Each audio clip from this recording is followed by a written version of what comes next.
हाँ जी, तो बेटा आज हम चैप्टर 5A के कुछ न्यूमेरिकल्स करेंगे जो प्रीवियस ईयर पेपर्स में आए थे। ठीक है, तो उनमें से फर्स्ट क्वेश्चन है क्वेश्चन नंबर 8। इसमें लिखा हुआ है 150 cc of oxygen was burned with 300 cc of ethane. Calculate the volume of unused oxygen and volume of carbon dioxide form. और ये आपको रिएक्शन भी दे रखी है जिसमें इथेन ऑक्सीजन के साथ रिएक्ट कर रहा है और carbon dioxide and water form हो रहे हैं। ठीक है, और अब हमें बताना है कि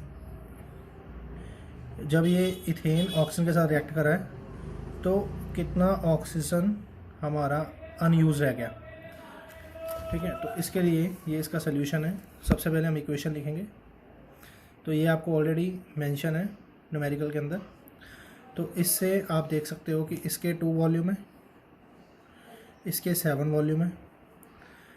तो मैं लिखूँगा कि 2 volume of ethane require 7 volume of oxygen.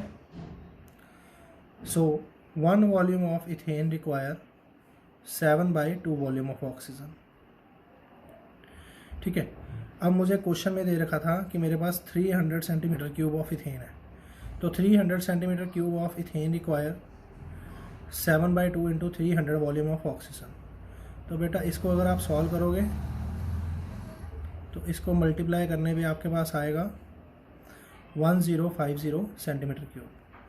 तो amount of oxygen require for complete reaction of 300 centimetre cube of ethane is 1050 centimetre cube.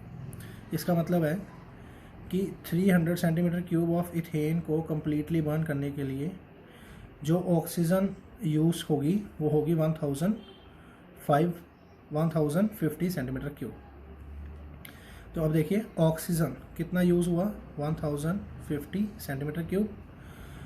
अब आपके पास इनिशियली जो ऑक्सीजन का अमाउंट था वो था 1250, राइट। तो मैं लिखूँगा ऑक्सीजन अनरिएक्टेड। तो कितना अनरिएक्टेड रहेगा, जो आपका इनिशियल अमाउंट था और जो आपका यूज अमाउंट है, इनिशियल अमाउंट में से यूज अमाउंट को सब्ट्रैक्ट कर दो तो आपके पास बचेगा 200 सेंटीमीटर क्यूब। ओके अच्छा, अब क्वेश्चन में आपसे ये भी पूछा गया था कि what volume of carbon dioxide is formed. तो आपको ये भी बताना है कि कितना कार्बन डाइऑक्साइड फॉर्म हुआ। तो सिमिलरली फिर यही इक्वेशन उठाएंगे। तो देखिए, ठीक है, वी कैन से कि 2 volume of ethane require 4 volume of carbon dioxide. तो 2 volume of ethane produce 4 volume of carbon dioxide. So in a same manner मैं लिखूँगा कि 1 volume of ethane produce 4/2 volume of carbon dioxide and 300 centimetre cube of ethane produce 4/2 into 300। तो इसको solve करोगे तो आपके पास आएगा carbon dioxide produce is 600 centimetre cube. Okay, तो this is all about this question. Next question करते हैं। अब नेक्स्ट क्वेश्चन आपका 11th question. What volume of propane is burned for every 500 centimetre cube of air used in the reaction under the same conditions assuming oxygen is 1/5 of the air. अब question में ये बोला गया है कि आपके पास 500 centimetre cube of air है। अगर आपके पास 500 सेंटीमीटर क्यूब ऑफ एयर है तो अगर आप इस एयर को प्रोपेन के साथ बर्न करोगे तो कितना प्रोपेन आपको चाहिए होगा बर्न करने के लिए। और एक ये भी टर्म दी हुई है कि जो आपका एयर है उसमें ऑक्सीजन का अमाउंट जो है वो 1/5 है। ठीक है, और आपको इक्वेशन भी दे रखी है इसकी ऑलरेडी बैलेंस्ड। ठीक है, मैं दोबारा से एक बार बता रहा हूँ कि क्वेश्चन में ये पूछा गया है कि आपके पास 500 सेंटीमीटर क्यूब ऑफ एयर है। अगर आपको इस 500 सेंटीमीटर क्यूब ऑफ एयर को प्रोपेन के साथ बर्न करना है तो आपको ये बताना है कि आपको कितना वॉल्यूम ऑफ प्रोपेन रिक्वायर्ड होगा ताकि 500 सेंटीमीटर क्यूब ऑफ एयर को आप बर्न कर सको। ठीक है, चलिए अब देखिए हमारे पास जो अमाउंट ऑफ एयर है वो है 500 सेंटीमीटर क्यूब। तो आगे amount of oxygen available.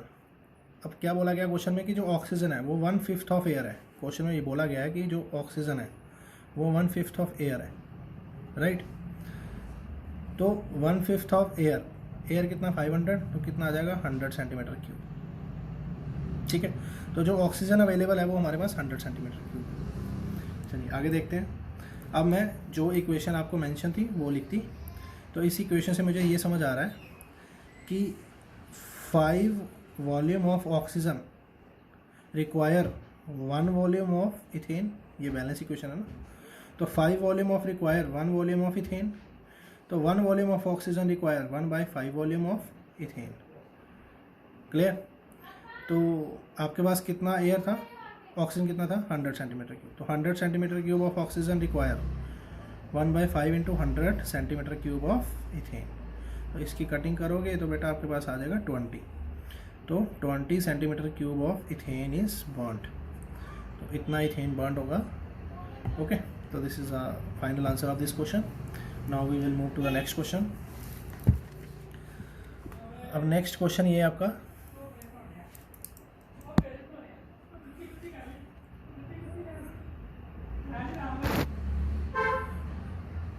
Next question है 6 litre of hydrogen and 4 litre of chlorine are mix and exploded and if water is added to the gas is formed, find the volume of residual gas. Question में ये बोला गया है कि आपके पास 6 litre hydrogen है और 4 लीटर क्लोरीन है। इन दोनों को हमने मिक्स किया। मिक्स करने के बाद जो प्रोडक्ट बना है उस प्रोडक्ट में हमने वाटर ऐड कर दिया, ठीक है।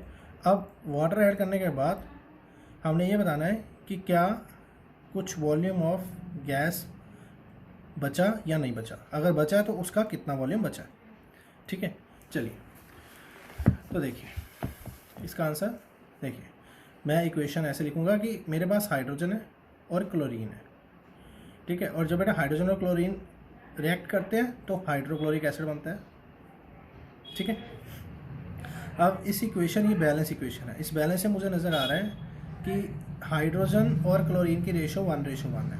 1 volume of hydrogen combines with 1 volume of chlorine to produce 2 volume of hydrochloric acid, right. तो इसका मतलब है जो हाइड्रोजन और क्लोरीन है वो किस रेशो में कंबाइन हो रहे हैं, 1:1 में। अब मेरे पास क्लोरीन थी 4 लीटर, तो इसका मतलब हाइड्रोजन भी 4 लीटर यूज़ होगा, ठीक है ना। तो it means if 4 litre of chlorine is used then hydrogen is also used only 4 litre. अब हाइड्रोजन भी 4 लीटर यूज़ होगा, ठीक है। तो thus the volume of residual gases, तो जो हाइड्रोजन था वो 6 लीटर था ना, तो अगर यूज़ 4 लीटर हुआ तो बचा कितना, 6 - 4 = 2 लीटर। तो this is the final answer, ठीक है। ओके, अब ये अगर बात करें तो ये HCl गैस इसका वॉल्यूम कितना गया, तो बेटा ये जो HCl है हमने बोला था ना कि जो प्रोडक्ट फॉर्म हुआ, ठीक है, उसके बाद हमने वाटर डाला था। तो ये बेटा हाइड्रोजन गैस जो है it is soluble in water, तो ये वाटर में डिज़ोल्व हो जाएगी, इसलिए इसका कोई रेजिडुअल वॉल्यूम नहीं बचेगा, समझ गए। तो रेजिडुअल वॉल्यूम सिर्फ क्लोरीन का बचेगा और वो होगा 2 लीटर। ओके, तो this is all about this question. अब आगे चलते हैं।